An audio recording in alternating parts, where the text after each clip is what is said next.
Assalamualaikum warahmatullahi wabarakatuh. Di sini saya akan mempresentasikan hasil laporan observasi saya yang berjudul Peninggalan Masjid Shirathul Mustaqim sebagai bukti sejarah Islam di Samarinda.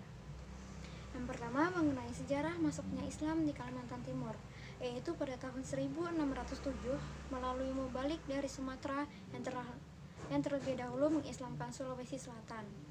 Mubalik tersebut adalah Tuan Tunggang Parangan bersama Datuk Ribandang.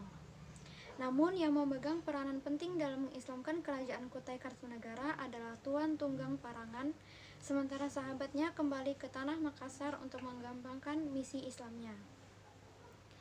Tuan Tunggang Parangan menggunakan metode dari atas ke bawah, atau dengan kata lain, dari penguasa kerajaan ke rakyatnya.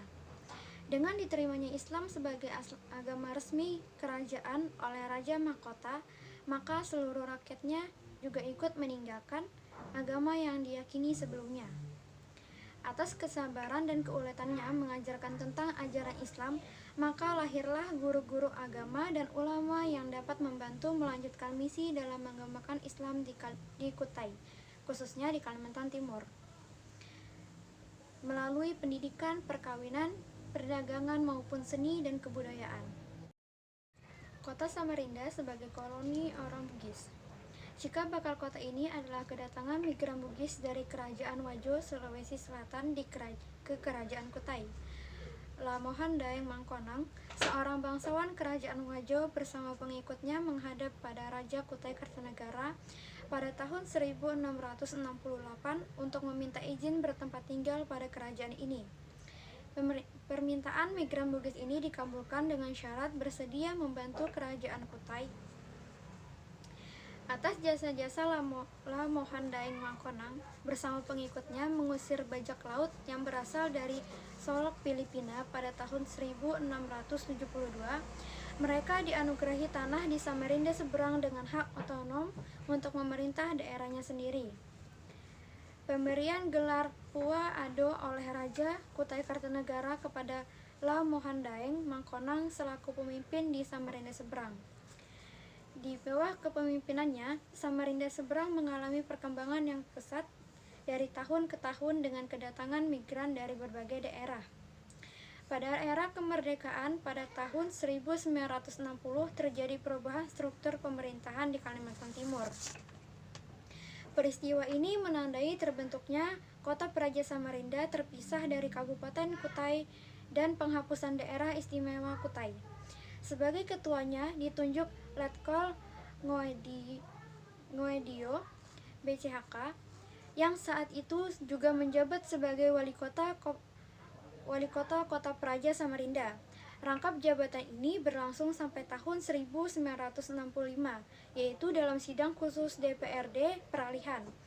Dalam sidang khusus ini, terjadi peristiwa penting, yaitu serah terima jabatan Ketua DPRD peralihan dari Nguedio BCHK kepada wakilnya Bustanil HN, dan terdapat keputusan penting, yaitu perubahan nama Kota Praja Samarinda menjadi Kota Madya Samarinda. Pembahasan selanjutnya mengenai Masjid Shirathul Mustaqim menjadi bukti masuk dan berkembangnya Islam di Samarinda.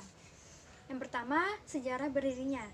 Berdirinya Masjid Shirathul Mustaqim Samarinda tidak lepas dari kedatangan seorang pedagang muslim dari Pontianak bernama Said Abdurrahman Assegaf. Informasi tentang ketekunan dan ketaatan dalam menjalankan syariat Islam dan ketokohan dalam masyarakat yang dimilikinya diketahui oleh Sultan Kutai Aji Muhammad Sulaiman, sehingga mengangkatnya sebagai kepala adat dan agama di Samarinda Seberang pada tahun 1880. Karena ia juga seorang kaya raya, maka ia diberi gelar Pangeran Bendahara. Perkembangan Islam dimulai dan berpusat di masjid. Samarinda Seberang pada saat itu terdapat sebidang tanah yang dipergunakan sebagai tempat maksiat. Pada siang hari digunakan arena sambung ayam, pada malam hari digunakan sebagai tempat judi, dan dikenal masyarakat sebagai tempat beredarnya minuman keras. Sebagai kepala adat dan agama, Pangeran Bendahara bersama tokoh masyarakat lainnya berunding untuk mencari jalan keluar penyakit masyarakat itu. Pangeran Bendahara mengusulkan suatu pilihan tempat yang disetujui oleh para tokoh masyarakat, yaitu memilih arena judi dan sambung ayam tersebut sebagai lokasi pembangunan masjid. Pada tahun 1881, dilakukanlah upaya untuk membangun. Langkah awal yang dilakukan tentunya adalah sosialisasi kepada masyarakat tentang rencana pemanfaatan lokasi judi dan sambung ayam untuk pembangunan masjid yang dibutuhkan oleh umat Islam. Tantangan utama yang dihadapi pasti dari pihak-pihak yang diuntungkan oleh kegiatan yang bertentangan dengan agama Islam itu. Akan tetapi, upaya penyadaran yang dilakukan membuahkan hasil. Dakwah yang menjelaskan secara arif keharaman dan bahaya serta kerusakan yang diakibatkan menyadarkan mereka.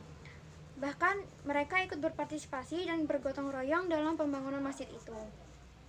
Arsitektur masjid yang disepakati adalah bangunan yang ditopang oleh 4 tiang utama. Ada cerita menarik yang berbau supranatural di balik pemancangan Soko Guru masjid itu, yaitu pembangunan keempat tiang Soko Guru telah dipancangkan dengan kokoh di tempatnya oleh seorang nenek misterius pada malam hari. Tidak seorang pun juga yang mengetahui jejak sang nenek misterius setelah terpancang keempat tiang utama masjid. Yang kedua, tata letak situs Masjid Shirathul Mustaqim. Berada di kelurahan Masjid, Kecamatan Samarinda Seberang, Kota Samarinda. Terletak di tepi Sungai Mahakam pada simpang 3 Jalan Pangeran Bendahara dan Jalan Mongosidi, Jalan Mas Hulu. Sekitar 200 meter ke arah selatan terdapat komplek pemakaman yang di dalamnya terdapat makam La Mohan Daeng Mangkonang yang sangat berjasa dalam membangun Samarinda Seberang. Yang ketiga, deskripsi bangunan masjid dan sekitarnya. Bangunan utama masjid merupakan bangunan paling besar yang dapat menampung sekitar 660 jamaah. Bangunan ini merupakan bangunan asli yang sampai saat ini masih berdiri. Luas bangunan utama adalah 17 meter x 17 meter. Dengan pelebaran pada sisi teras, maka luas bangunan menjadi 20 meter x 20 meter. Tinggi bangunan ini sekitar 19 meter. Seluruh dari bangunan ini menggunakan material kayu ulin dan di dalamnya bangunan masjid terdapat satu buah mimbar dan lemari berangkas yang terletak di depan tempat imam. Bangunan yang kedua yaitu tempat wudhu, terletak di sisi belakang masjid. Bangunan untuk bersuci ini memiliki ruang terpisah bagi laki-laki dan perempuan. Selain itu terdapat juga toilet. Yang ketiga, ada pula bangunan yang berfungsi sebagai rumah tinggal bagi kaum. Terletak di belakang masjid dan berada di sebelah tempat wudhu, memiliki 3 bagian rumah untuk 3 kepala keluarga. Yang keempat, bangunan TPA terletak di sebelah tempat wudhu di mana di sore hari anak-anak ramai untuk pergi mengaji. Yang kelima, di bagian lain dari wilayah masjid terdapat sebuah bangunan pendopo yang berfungsi menampung kegiatan-kegiatan yang ada pada masjid. Dan di sebelahnya digunakan untuk menaruh keranda jenazah. Yang keenam, terletak di sebelah kanan, yaitu bangunan sekretariat, berfungsi sebagai kesekretariatan masjid. Yang ketujuh yaitu menara, yang merupakan bangunan asli yang masih berdiri. Menara ini dibangun atas bantuan seorang pada tahun 1901 yang bernama Henry Dasen, setinggi 21 meter. Mengadopsi gaya arsitektur Yaman yang digabungkan dengan akses arsitektur Cina dan menggunakan ukiran kutai yang terletak pada plang dan pagar menara. Sementara itu, bentuk arsitektur masjid memiliki beberapa kemiripan dengan masjid-masjid kuno lainnya. Selanjutnya, pada bagian fasad bangunan masjid menggunakan pintu kupu-kupu yang sama dengan jendela yang digunakan, sehingga sirkulasi udara secara silang dapat berjalan dengan baik sehingga suhu dalam bangunan ini sangat nyaman dan sejuk.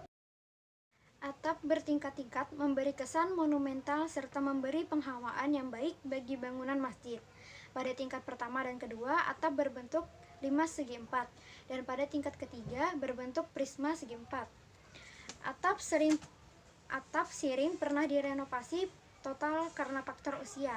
Hal ini wajar, mengingat sirap merupakan lembaran ulin tebal 3 mm sampai 5 mm yang rentan retakan jika lama digunakan. Warna-warna yang digunakan dalam masjid ini antara lain hijau, kuning, hitam pudar. Pada fasad, sementara pada interior warna-warna tersebut tetap hadir dengan ditambah dominasi warna putih pada permukaan dinding. Warna kuning dianggap melambangkan kemuliaan. Kuning juga diambil sebagai analogi dari warna Sungai Mahakam yang berkilau ditimpa sinar matahari. Warna hijau digunakan karena dianggap sebagai warna kenabian. Warna hijau juga merupakan representasi dari alam Kalimantan yang kaya akan hujan tropis. Warna hitam pudar merupakan warna alami dari kayu ulin, sementara putih merupakan simbol kesucian. Komplek bangunan masjid ini ditetapkan sebagai cagar budaya di masa pemerintahan Wali Kota Ahmad Amin. Yang keempat, peninggalan bersejarah di Masjid Shirathul Mustaqim, yaitu mihrab yang dibuat sekitar tahun 1894, serta ada pula Al-Quran kuno berusia sekitar 400 tahun. Bahkan kotak amal yang telah berusia tua. Masjid ini pernah beberapa kali mengalami renovasi pada tahun 1970, 1989, dan 2001. Renovasi ini tidak mengubah bentuk asli masjid. Yang terakhir, fungsi masjid. Sebagai tempat ibadah bagi masyarakat Islam di lingkungannya. Tradisi turun-temurun sebagai ciri khas Masjid Shirathul Mustaqim yang senantiasa terpelihara adalah buka puasa bersama dengan makan nasi bubur dan repeca dari Bugis. Momentum hari-hari besar Islam seperti peringatan Maulid dan peringatan Isra Mi'raj Nabi Muhammad SAW sudah menjadi tradisi sejak dahulu, merupakan budaya orang Bugis. Pada peringatan Maulid Nabi Muhammad SAW, masyarakat Muslim berbondong-bondong menghadirinya dengan membawa penanganan khusus untuk itu, yaitu nasi ketan dan telur berhias. Namun sekarang kegiatan ini telah ditiadakan. Di samping sebagai pusat dakwah, pengajian kitab secara rutin dilakukan setiap Senin malam oleh pimpinan pondok pesantren yang ada di Samarinda seberang. Pendidikan agama anak-anak yang dilakukan pada Masjid Shirathul Mustaqim adalah pengajian dasar Al-Quran yang diadakan di serambi masjid pada setiap sore. Selain fungsi-fungsi tersebut, di antara masyarakat ada yang memanfaatkan Masjid Shirathul Mustaqim sebagai tempat melangsungkan perkawinan.